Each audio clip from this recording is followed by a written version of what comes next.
Magandang araw mga kaparehas. Narito po tayo sa Barangay San Jose, Hagunoy, Bulacan, na kung saan ay makapanayin po natin ang butihing lingkod po ng barangay. Naglilingkod, nagsiservisyo, nagmamalasakit, gumagawa at gagawa pa ng maraming kabutihan dito po sa Barangay San Jose, Hagunoy, Bulacan, na siginagalang po ng barangay, Kapitan Angelito Lito de Leon. Kap, kumusta na po ba kayo? Sa ngayon po talagang sobrang init ng panahon Kaya medyo nakakaramdam tayo ng kawan.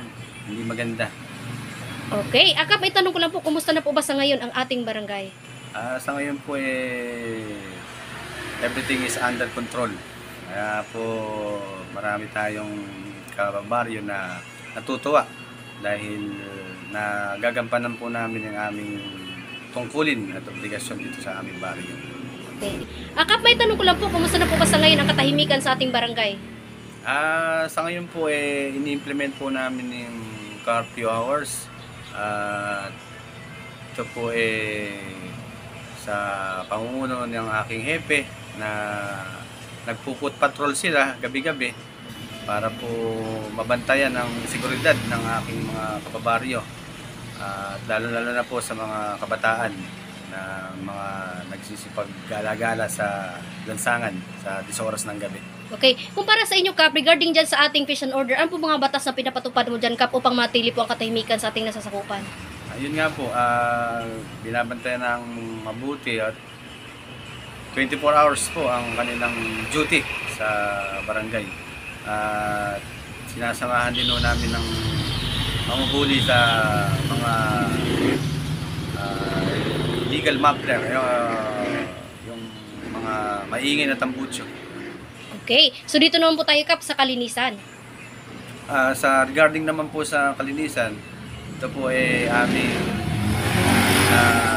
iibsan na ang mga tampak na basura na ngayon po makikita po ninyo lagi na pong malinis yung mga dating lugar na talagang tambak ng basura.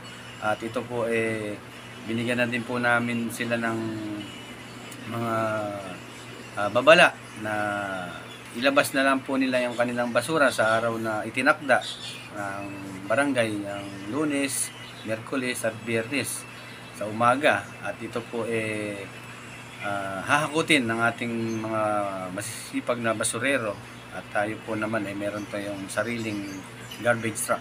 Okay, Akap, may tanong ko lang po, for the 100 days, o sabihin na lang natin sa ilang buwan natin pagsiservisyo bilang ama ng barangay po, ano-ano na po ba ang ating mga accomplishment dito sa ating nasasakupan sa ngayon? Tuloy nga po, nagkaroon po tayo ngayon ng sariling ambulansya. Yan po ang aking minimiti at pinapangarap dito sa aking baryo. At yung pong mga pathways na dati na po itong hilingan na sa ngayon po ngayon pa lang binaba.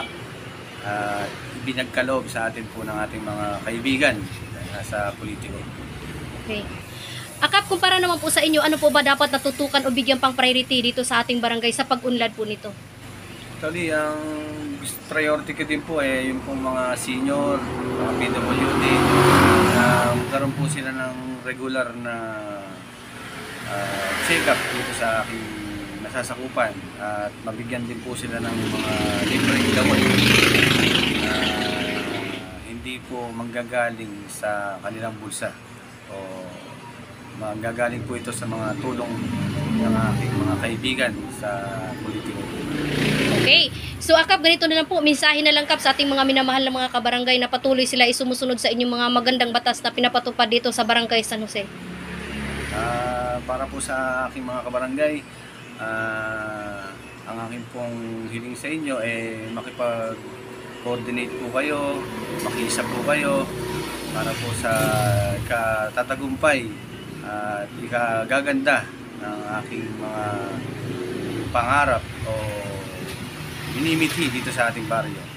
At patuloy po pong gagawin at tutuparin ang aking mga sinumpaang pangako sa aking baryo. Okay, and mensahe nyo rin po, Kap, sa inyong mga masisipag na mga kawani o barangay workers sa ating barangay. Una po nagpapasalamat po ako sa aking mga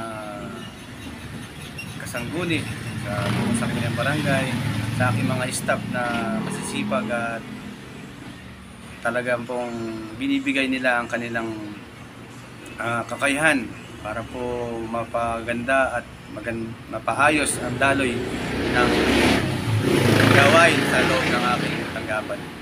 Okay, yan po ang pinakamagandang mensahe ng ating butihing lingkod na si Ginagalang Punong Barangay dito po sa Barangay San Jose, Hagonoy, Bulacan, na ayon po kay Kap ay talagang respeto at pagmamahal sa ating nasasakupan. Magandang araw po mga kaparehas, sa kapanay po natin ang butihing lingkod Punong Barangay, Kapitan Angelito Lito De Leon, ang ating butihing nagmamalasakit na Punong Barangay sa Barangay San Jose, Hagonoy, Bulacan. Magandang araw po mga kaparehas, Lee Castro po ng Parehas News. Ingat-ingat po kay Kap, inyong pamilya, God bless us all.